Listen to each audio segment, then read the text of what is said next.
The morning sun cast long shadows across the grounds of Windsor Castle as King Charles III stood at the window of his private study.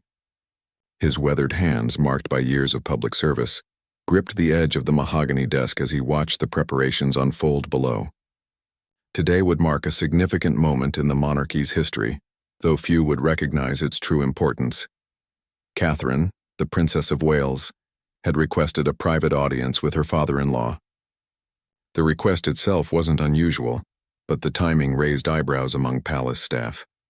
Camilla, the queen consort, had been noticeably absent from recent public engagements, citing health concerns that palace officials described only as minor indispositions requiring rest. Charles turned from the window as his private secretary announced Catherine's arrival. She entered the room with the grace that had defined her public persona for over a decade. Yet something in her demeanor suggested this conversation would be different from their usual discussions about royal duties and family matters. "Your Majesty," Catherine said, offering a respectful curtsy before Charles gestured for her to sit in one of the leather armchairs positioned near the fireplace. "Kate, please," Charles replied, his voice carrying the warmth he reserved for family moments away from the public eye. "We've moved far beyond such formalities when we're alone." Catherine settled into the chair, her hands folded in her lap. The room felt heavy with unspoken words. Through the tall windows, they could see gardeners tending to the rose beds that had been Camilla's particular passion since becoming queen consort. The irony wasn't lost on either of them. "I wanted to speak with you about Camilla," Catherine began, her voice steady but gentle, "about what's been happening these past few months." Charles's expression shifted almost imperceptibly. Those closest to the king had noticed the subtle changes in his behavior recently. The man who had waited decades to wear the crown now seemed to carry its weight differently. His relationship with Camilla, once a source of strength and stability, had become complicated by circumstances neither had anticipated when they married. "She's been struggling," Charles admitted, his gaze moving to a framed photograph on his desk that showed him and Camilla at their wedding. "The transition to queen consort has been more challenging than we expected. The scrutiny, the comparisons, the constant reminders of the past." Catherine nodded understanding. She had experienced her own difficulties adjusting to life in the royal spotlight. But her situation had been different. The public had largely embraced her from the beginning, seeing her as a breath of fresh air in an institution many viewed as outdated. Camilla's journey had been marked by decades of controversy and public skepticism. "The press has been particularly harsh lately," Catherine observed. "The anniversary coverage, the documentaries, the endless speculation about her role and influence. Recent media attention had indeed been brutal. Several high-profile documentaries had revisited the history of Charles and Camilla's relationship, often portraying Camilla in an unfavorable light. Social media had amplified these narratives with hashtags calling for her to step back from royal duties trending regularly. Charles rose from his chair and walked to the window again. "She told me yesterday that she feels like an outsider in her own life, that every public appearance feels like an audition she's destined to fail." The weight of his words hung in the air. Catherine could see the toll this was taking on the king. His devotion to Camilla had been unwavering through decades of public criticism, but even he seemed uncertain about how to navigate these troubled waters. "What did she say exactly?" Catherine asked gently. Charles turned back to face her. "She said she's tired of being the villain in everyone else's fairy tale. That maybe it's time for her to step away from the spotlight and let the monarchy move forward without the baggage she brings." Catherine felt her heart sink. Despite their different roles within the family, she had developed genuine respect and affection for Camilla over the years. The queen consort had been supportive during Catherine's own difficult moments, offering guidance and understanding that only someone who had faced similar challenges could provide. "She's considering a permanent withdrawal from public duties," Charles continued. "Not a divorce, nothing dramatic like that. Just a quiet retreat from the public eye. She believes it would be better for the monarchy, better for me, and better for her own peace of mind. The implications of such a decision would be enormous. While the monarchy had weathered many storms, having a queen consort voluntarily step away from royal duties would be unprecedented in modern times. It would raise questions about the stability of the institution and the personal relationships at its heart." Catherine stood and moved closer to Charles. "What do you want, Charles? Not as the king, but as her husband?" The question cut to the heart of the matter. Charles had spent his entire life balancing personal desires with royal duty. Now, at 75, he faced perhaps his most difficult choice yet. His love for Camilla was genuine and deep, but so was his commitment to the crown and the country he served. "I want her to be happy," he said simply, "but I also know that losing her from public life would leave a void that can't easily be filled. She's been my anchor through all of this." Catherine placed a gentle hand on his arm. "Then we need to find another way. A way that honors both her feelings and her importance to you and to the monarchy." As the afternoon sun began to fade, both knew that this conversation was just the beginning of a complex journey that would test the resilience of their family and the institution they served. 3 days after her conversation with Charles, Catherine found herself in the Queen Consort's private sitting room at Clarence's house. The space reflected Camilla's personal taste, warm and inviting with family photographs scattered across antique tables and books stacked on every available surface. Fresh flowers from the garden filled crystal vases, their fragrance mixing with the subtle scent of lavender that seemed to permeate the room. Camilla sat in her favorite armchair, a cup of tea growing cold on the table beside her. She looked older than her 76 years, the stress of recent months evident in the lines around her eyes and the way her shoulders seemed to carry an invisible weight. Her usually immaculate appearance showed small signs of neglect: a slightly wrinkled blouse, hair that hadn't been styled with its usual precision. "Kate, dear," Camilla said, attempting to summon her characteristic warmth. "How lovely of you to visit. I was just reading the most fascinating biography of Nancy Mitford. Have you read her work?" Catherine recognized the deflection for what it was.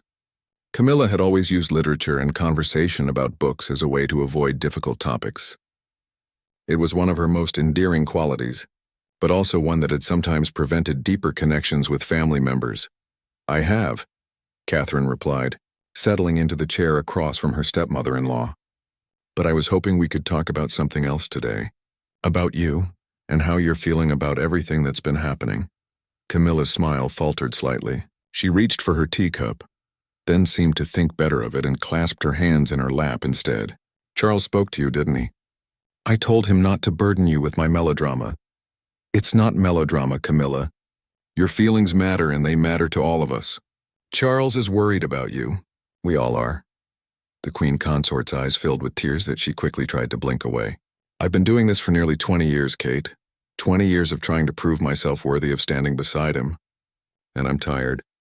I'm so very tired of always being measured against a ghost." Catherine understood the reference immediately. Diana's shadow had loomed over the royal family for decades, but for Camilla it was a particularly heavy burden.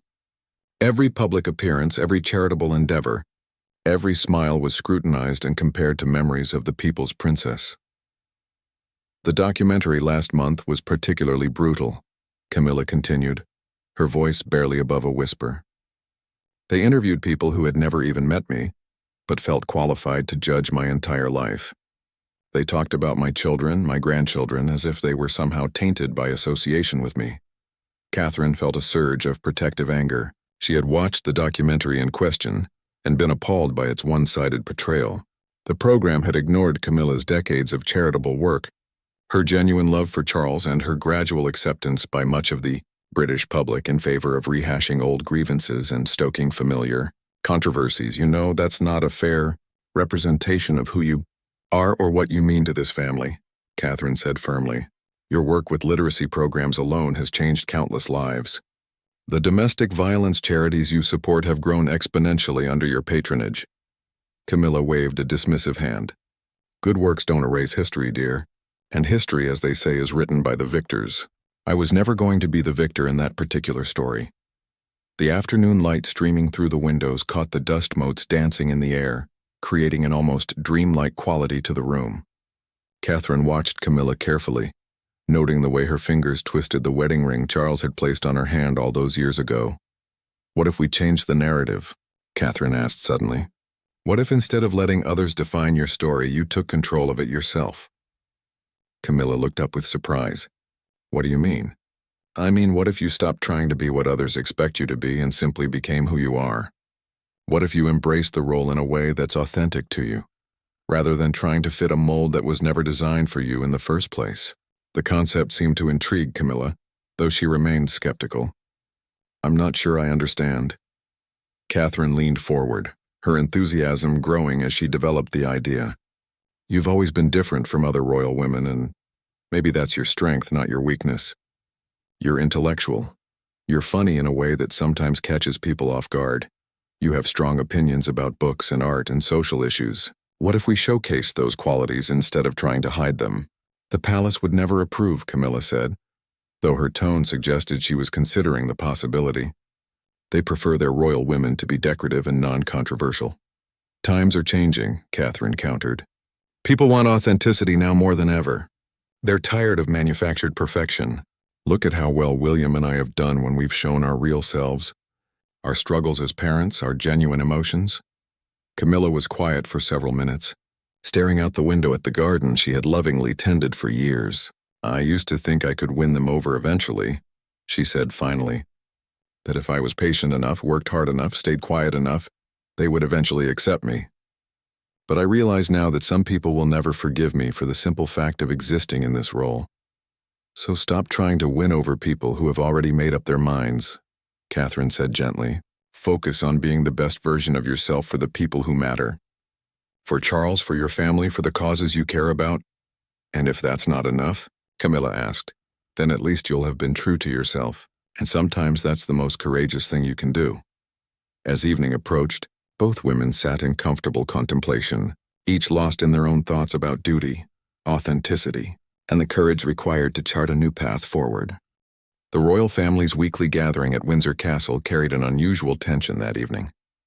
William arrived first, his jaw set in the way that those close to him recognized as a sign of deep concern. He had spoken with Catherine the night before about her conversations with both his father and stepmother, and the weight of the family's situation pressed heavily on his shoulders. As heir to the throne, William understood better than most the delicate balance required to maintain the monarchy's stability. He also understood the personal cost of living constantly in the public eye, having lost his mother to the pressures that same spotlight could create. Catherine entered the drawing room shortly after her husband, followed by Charles, who looked as though he hadn't slept properly in days. The king's usual composed demeanor showed cracks that revealed the emotional turmoil beneath. His greeting to his son and daughter-in-law was warm but distracted. "Where's Camilla?" William asked, noting her absence. "She'll join us shortly," Charles replied, though his tone suggested uncertainty. "She's been having a difficult day." Indeed, Camilla had spent most of the afternoon in her study, surrounded by letters from the public. Her staff typically filtered her correspondence, but she had recently requested to see more of the unedited responses to her public appearances. The experience had been both heartening and heartbreaking in equal measure. Some letters expressed genuine appreciation for her work and her dedication to Charles. Others were filled with vitriol that seemed disproportionate to any action she had taken. Most challenging were those that simply ignored her existence entirely, as if she were invisible despite standing beside the king at official functions. When Camilla finally appeared in the doorway, the family immediately noticed the change in her demeanor. She had clearly been crying, but there was something else in her expression, a kind of resolved sadness that suggested she had reached some sort of decision. "I'm sorry to keep you waiting," she said, taking her usual seat beside Charles. "I was finishing some correspondence." William studied her carefully. As someone who had grown up in the aftermath of his parents' divorce and his mother's death, he had initially been skeptical of Camilla's role in his father's life. Over the years, however, he had come to appreciate her stabilizing influence on Charles and her genuine affection for their family. "Camilla," William began carefully, "Kate mentioned that you've been considering stepping back from public duties. I wanted you to know that we're here to support whatever decision you make, but also to make sure you know how much you mean to all of us." The words clearly moved Camilla, who reached for Charles's hand. "You're very kind, William, but I think we all know that my presence has become more of a liability than an asset to the monarchy." "That's not true," Catherine interjected firmly. "The monarchy is stronger when it reflects real human relationships and real human emotions. Your love for Charles and his for you is genuine. People can see that even if they don't always know how to process it." Charles had remained quiet through this exchange, but now he spoke with quiet intensity. I won't allow the institution to consume another person I love. If staying means living a half-life, always looking over your shoulder, always wondering if you're good enough, then perhaps it's time to consider alternatives. The statement stunned everyone in the room. For Charles to even suggest that royal duty might be secondary to personal happiness represented a fundamental shift in his thinking. Throughout his long wait to become king, he had always placed duty above personal desires. What are you saying? William asked, though he suspected he already knew.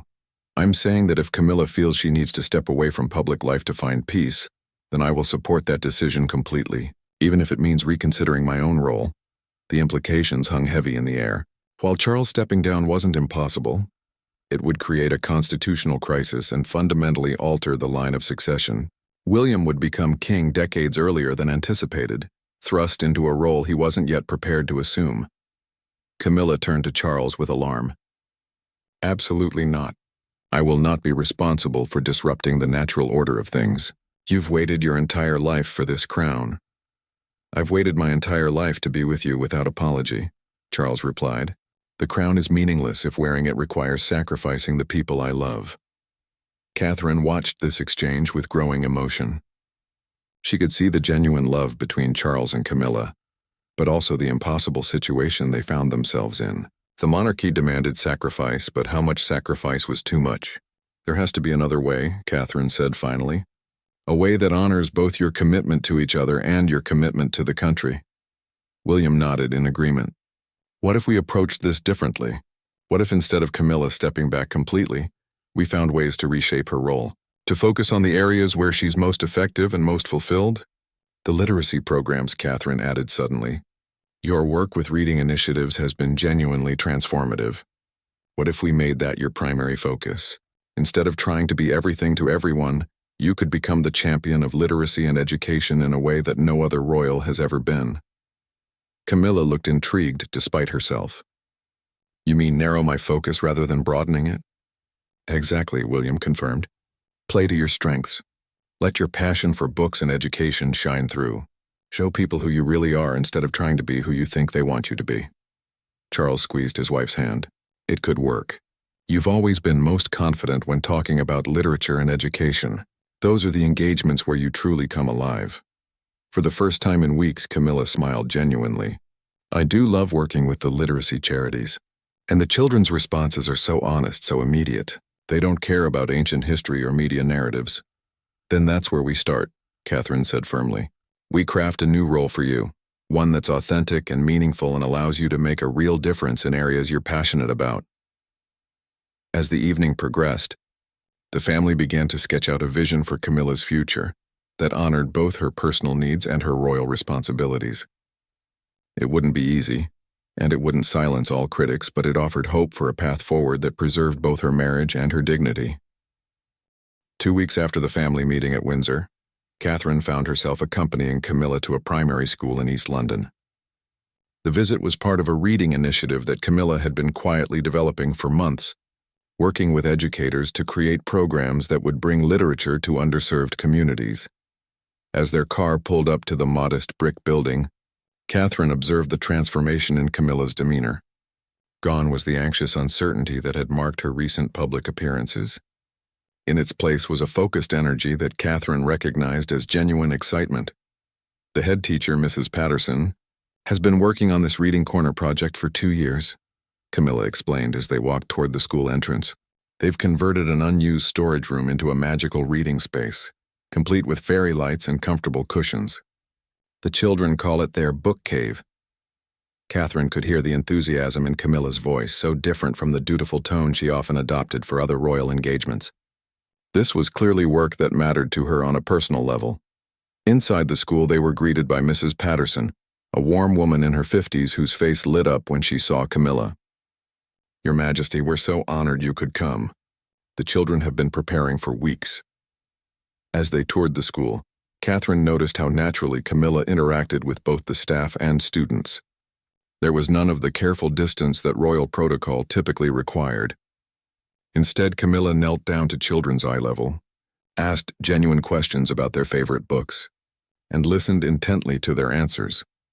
In one classroom, they encountered 7-year-old Aisha, who had been too shy to join the group discussion about her favorite stories. Camilla approached her gently, sitting in one of the tiny chairs to make herself less intimidating.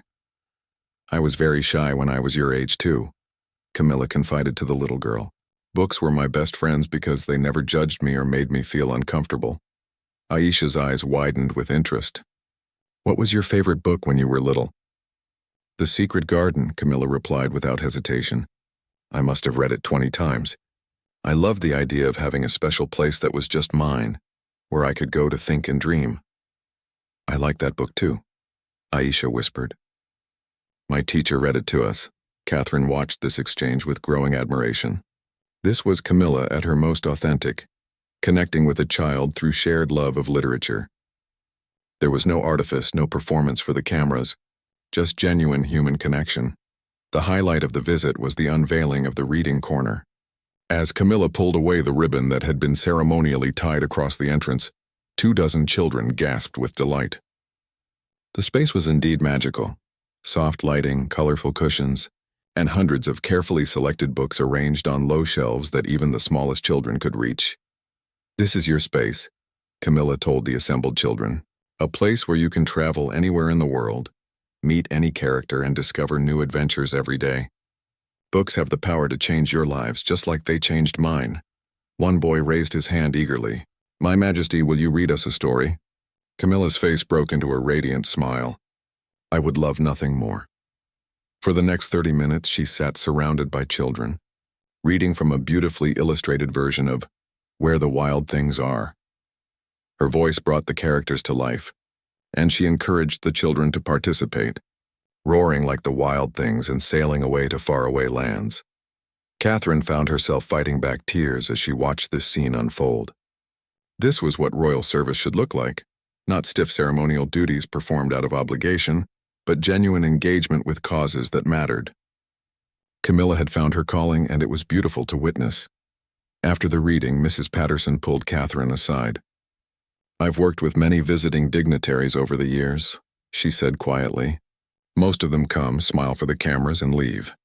But Her Majesty is different. She genuinely cares about these children and about literacy. She's been corresponding with us for months, helping us develop this program." The revelation that Camilla had been working behind the scenes, without fanfare or media attention, only confirmed Catherine's growing conviction that they had found the right path forward. As they prepared to leave, one of the older students, a 10-year-old named Marcus, approached Camilla with a handmade card. "We made this for you," he said seriously. "It says thank you for helping us love reading." Camilla opened the card to find messages from all the children, decorated with drawings of books and flowers. Her eyes filled with tears as she read their simple but heartfelt words of gratitude. "This is the most beautiful gift I've ever received," she told Marcus, and Catherine could see that she meant every word.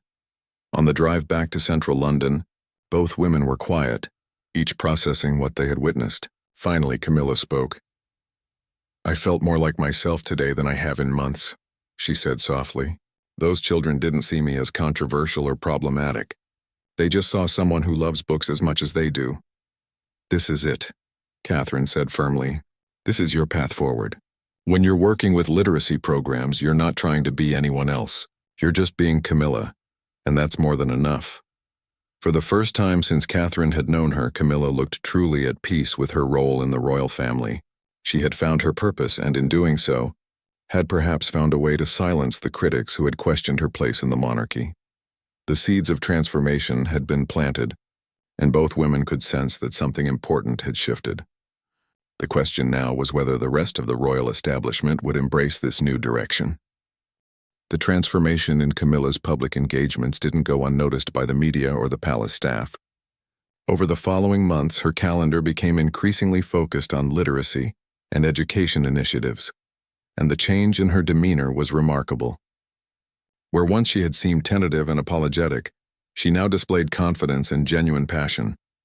Charles watched this evolution with a mixture of relief and admiration. During their private moments together, he saw glimpses of the woman he had fallen in love with decades earlier, spirited, intelligent, and unafraid to express her opinions. The constant worry that had shadowed their relationship for years began to lift. The Literacy Foundation wants to expand into Scotland and Wales, Camilla told him one evening as they reviewed her upcoming schedule. They've seen the success of the London programs and want to replicate them across the UK. Charles looked up from his own papers, noting the excitement in her voice. That would be quite an undertaking. Are you prepared for the increased workload? I think I am, Camilla replied, and for the first time in months she sounded certain about something. This feels right, Charles. It feels like something I was meant to do. The success of Camilla's refocused role began to shift public perception in subtle but meaningful ways. Social media, which had been largely hostile toward her, started featuring positive stories about her literacy work. Parents shared photos of their children in reading corners inspired by her initiatives. Teachers posted testimonials about the impact of her programs. Catherine had been monitoring these changes carefully, understanding that sustainable transformation required both authentic engagement and strategic communication. She arranged a meeting with the palace's communications team to discuss how they might amplify Camilla's positive work without appearing to manipulate public opinion. The key is letting the work speak for itself, Catherine explained to the gathered staff. We don't need to defend Camilla's past or justify her presence. We just need to showcase what she's accomplishing now. The head of communications, a seasoned professional named Sarah Henderson, nodded thoughtfully. The literacy programs are genuinely impressive. The statistics on improved reading levels in participating schools are remarkable. Perhaps we could arrange for some documentary coverage? As long as it focuses on the children and the programs, not on personal narratives or historical controversies, Catherine cautioned. The moment this becomes about rehabilitating Camilla's image rather than celebrating educational achievement, we lose credibility. Meanwhile, William had been having his own conversations with palace officials about the changing dynamics within the royal family.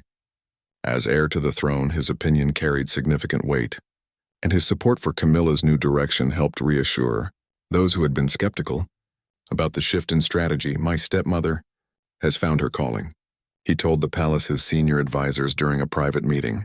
This isn't about public relations or damage control.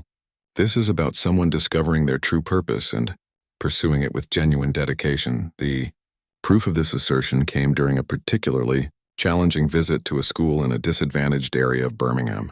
The children were initially hostile, having been taught by their communities to be suspicious of wealthy outsiders who made brief appearances before disappearing back to their privileged lives.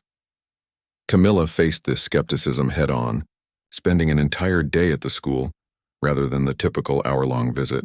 She ate lunch in the cafeteria, helped with reading lessons, and even stayed after school to work with children who were struggling with literacy. When one particularly defiant 12-year-old named James challenged her directly, asking why someone like her cared about kids like them, Camilla's response surprised everyone in the room. Because I know what it's like to feel like you don't fit in, she said simply. I know what it's like to have people judge you before they know you. And I know that books saved me when I felt most alone. I want them to save you too. The honesty of her answer broke through James's defenses. By the end of the day, he was showing her his own attempts at creative writing, sharing stories he had never shown to anyone else. Catherine, who had accompanied Camilla on this visit, watched the interaction with growing emotion. She realized that what they were witnessing wasn't just a successful public engagement. It was a woman finally becoming the person she was meant to be. The ripple effects of this transformation extended beyond Camilla herself. Charles, seeing his wife's newfound confidence and purpose, began to relax into his own role as king. The anxiety that had marked his early months on the throne gave way to a more settled approach to royal duties. She's found her voice, he told Catherine during a private conversation. For years, she was trying to be what she thought people wanted her to be. Now she's simply being herself, and it's remarkable to witness. The shift was perhaps most evident during a state dinner hosted at Buckingham Palace for visiting dignitaries from several Commonwealth countries. In the past, Camilla had often seemed nervous at such events, carefully managing her words and expressions. This time, when the conversation turned to education and literacy initiatives, she spoke with natural authority and passion. Education is the foundation of everything, she told the assembled guests. When we teach a child to read, We give them the tools to change not just their own life, but the lives of their families and communities. That's not just policy, that's transformation. Her words carried weight because they came from genuine experience and conviction. The visiting dignitaries responded with genuine interest, asking detailed questions about her programs and expressing interest in implementing similar initiatives in their own countries. As the evening progressed, Catherine observed the subtle but significant change in how others interacted with Camilla. The respectful distance that had characterized previous encounters was replaced by genuine engagement and interest. People weren't just being polite to the queen consort, they were connecting with someone whose work they genuinely admired. The transformation was nearly complete, but the most important test was yet to come. The annual Commonwealth Day service at Westminster Abbey would provide the most public stage for Camilla's evolved role, and the royal family knew that this appearance would either confirm their new strategy or expose its limitations. Commonwealth Day arrived with London dressed in spring sunshine, and Westminster Abbey filled with representatives from 56 nations. The annual service represented one of the most significant gatherings in the royal calendar, watched by millions around the world and scrutinized by media outlets across the globe. As the royal family prepared for their entrance, Catherine noticed Camilla's calm demeanor. Gone was the nervous energy that had characterized her preparation for previous major events. Instead, she displayed the quiet confidence of someone who had found their place and purpose. "You look radiant," Catherine told her as they waited in the Abbey's side chamber. "I feel different," Camilla replied, adjusting the simple but elegant brooch that adorned her navy blue dress. "I'm not worried about what people will think or say. I know who I am now, and I know what I contribute." The processional began with the traditional pageantry that marked such occasions. As the royal family made their way down the Abbey's ancient aisle, Catherine observed the crowd's reaction to Camilla. While there weren't the outright demonstrations of affection that might greet other family members, there was a notable absence of the tension that had once accompanied her public appearances.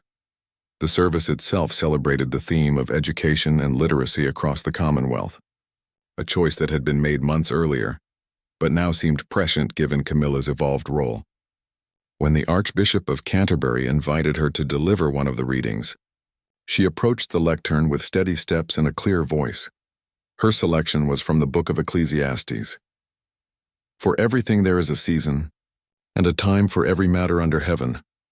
The words seemed to carry special significance as she read them, as if acknowledging that this was indeed her season, her time to step fully into the role she was meant to play. Following the reading, representatives from various Commonwealth countries shared testimonials about literacy programs in their nations. Several specifically mentioned the influence of initiatives inspired by the Queen Consort's work in the UK, crediting her advocacy with helping to secure funding and support for their own educational projects. Catherine watched Charles's reaction to these testimonials with particular interest. The king's face showed unconcealed pride in his wife's achievements, but more than that, it revealed his relief at seeing her finally recognized for her genuine contributions rather than constantly defined by past controversies. The most powerful moment came when a young woman from Ghana approached the microphone to share her story. Mary Asante had been one of the first beneficiaries of a literacy program modeled on Camilla's London initiatives. She had learned to read at age 15 and had since become a teacher herself, now running literacy programs in her own community. "Your Majesty," Mary said, addressing Camilla directly, "you probably don't remember me, but we met when you visited Ghana last year. You told me that books had the power to change lives. You were right. Reading changed my life, and now I'm changing others." The emotion in Mary's voice was unmistakable, and Catherine noticed that many in the congregation were visibly moved by her testimony. This wasn't choreographed or planned. It was a spontaneous acknowledgement of genuine impact. Camilla's response was characteristically modest. "Mary, I remember you very well. And the truth is, you changed your own life.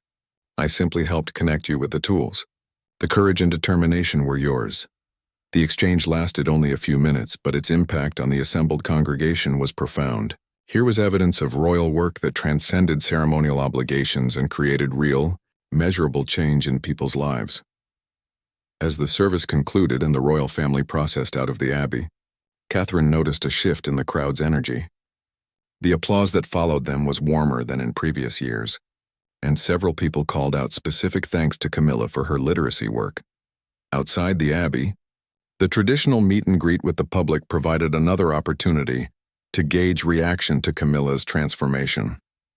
Instead of the polite but distant interactions that had characterized previous encounters, people actively sought her out to discuss reading programs and share stories about children in their families who had benefited from her initiatives. One elderly woman from Jamaica grasped Camilla's hand firmly.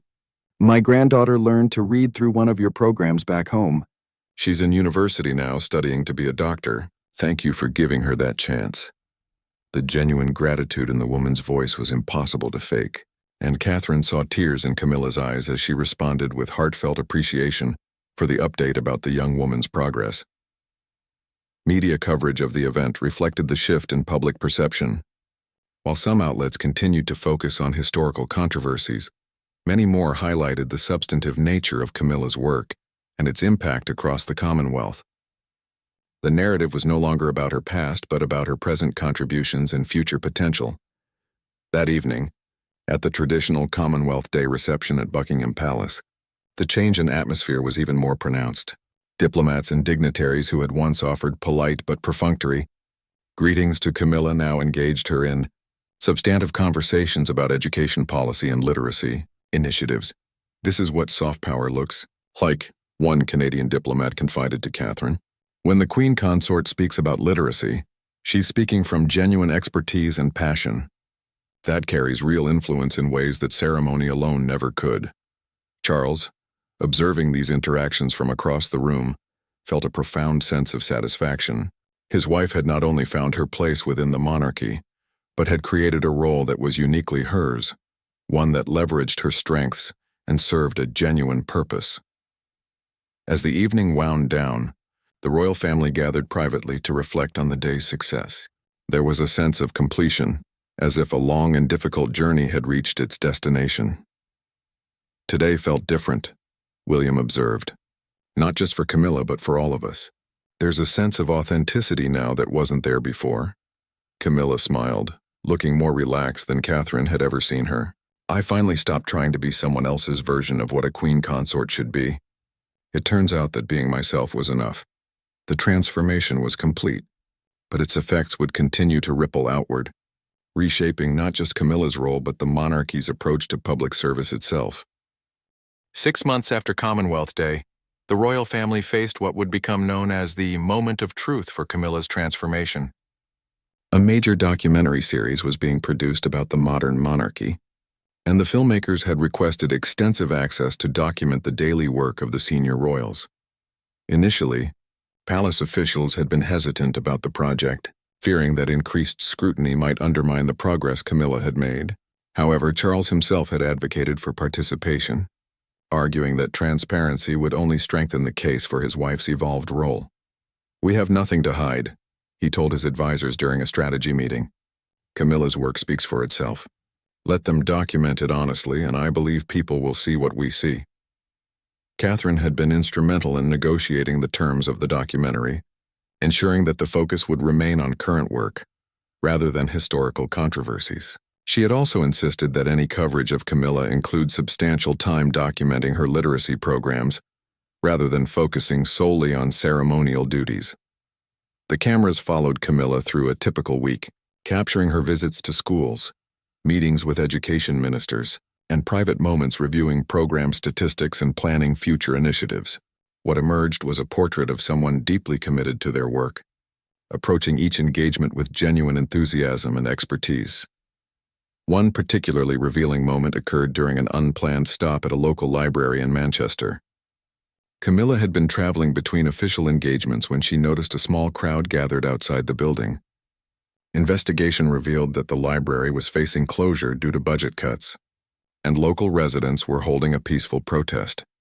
Without consulting her security detail or communications team, Camilla asked her driver to stop.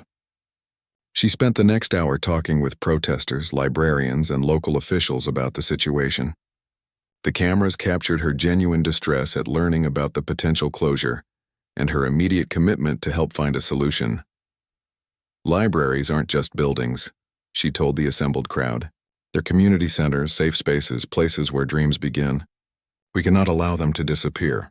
Within 2 weeks, Camilla had arranged meetings between local officials and national education authorities, ultimately helping to secure emergency funding that saved not just the Manchester Library, but several others facing similar threats. The documentary captured this entire process, showing viewers a queen consort who didn't just make ceremonial visits but took concrete action to address problems. The most powerful segment of the documentary featured Camilla's return to the East, London school where her transformation had begun. The children who had been 7 and 8 years old during her first visit were now 9 and 10, and their excitement at seeing her again was genuine and infectious. "Your Majesty, look," exclaimed Aisha, the shy girl who had connected with Camilla over the secret garden. She proudly showed off her own handwritten story, complete with illustrations. "I wrote my own book." Camilla sat on the floor of the reading corner, surrounded by children who clearly saw her as a friend rather than a distant royal figure. She listened to their stories, offered gentle suggestions for their writing, and shared updates about other schools she had visited. The documentary's narrator noted that this wasn't a staged photo opportunity, but a genuine relationship built over months of consistent engagement. The children's comfort with Camilla was evidence of time invested and trust earned. Perhaps the most significant aspect of the documentary was its portrayal of the relationship between Charles and Camilla. Rather than avoiding their controversial history, the filmmakers addressed it directly but within the context of their current partnership. Viewers saw a couple who had found their rhythm as king and queen consort, supporting each other's work and sharing genuine affection. The king and queen consort represent partnership in its truest form, noted constitutional expert Dr. Helena Morrison during an interview segment. They each bring distinct strengths to their roles, and together they create something greater than the sum of their parts. The documentary's broadcast created a watershed moment in public opinion. Social media responses were overwhelmingly positive, with many viewers expressing surprise at Camilla's depth of knowledge about education issues and her natural rapport with children and teachers. One particularly viral moment showed Camilla challenging a government minister about funding cuts to literacy programs during what she thought was a private conversation. Her passionate advocacy for increased education spending revealed a side of her that few had seen, someone willing to use her position to fight for causes she believed in. "I didn't expect to be so moved by her story," wrote one prominent journalist who had previously been critical of Camilla. "This isn't about redemption or rehabilitation. This is about someone who found their calling and pursued it with genuine dedication." The documentary's success led to increased international interest in Camilla's literacy work. Educational ministers from several countries requested meetings to discuss implementing similar programs, and the Commonwealth Educational Trust announced a major expansion of literacy initiatives inspired by her model. More importantly for the royal family, polling data showed a significant shift in public perception. While Camilla might never achieve the widespread popularity enjoyed by some royal family members, she had earned something perhaps more valuable: genuine respect for substantive work. At a private family dinner following the documentary's broadcast, Charles raised a toast to his wife. "You have shown what it means to serve with authenticity and purpose. You have honored not just your role but yourself." William added his own thoughts. "You've demonstrated that the monarchy can evolve and that each person who serves can bring their own gifts to the institution. You've made us all better." Catherine observed this moment with deep satisfaction, knowing that her initial conversations with both Charles and Camilla had helped set this transformation in motion. But the real credit belonged to Camilla herself, who had found the courage to stop trying to be someone else and instead become fully herself. As the evening concluded, Camilla reflected on the journey that had brought her to this point. "I spent so many years trying to fit into a role that wasn't designed for me," she said quietly. "I finally realized that I needed to redesign the role to fit who I actually am." The transformation was complete, but its impact would continue to resonate throughout the monarchy. Camilla had proven that authenticity and service could coexist, that personal fulfillment and royal duty could reinforce rather than conflict with each other. In finding her own voice, she had helped the entire institution find a new way forward. Most importantly, she had shown that it was never too late to become the person you were meant to be, even under the intense scrutiny of public life. The queen consort who had once considered retreating from the spotlight had instead stepped fully into it, illuminated by the light of purpose and genuine service.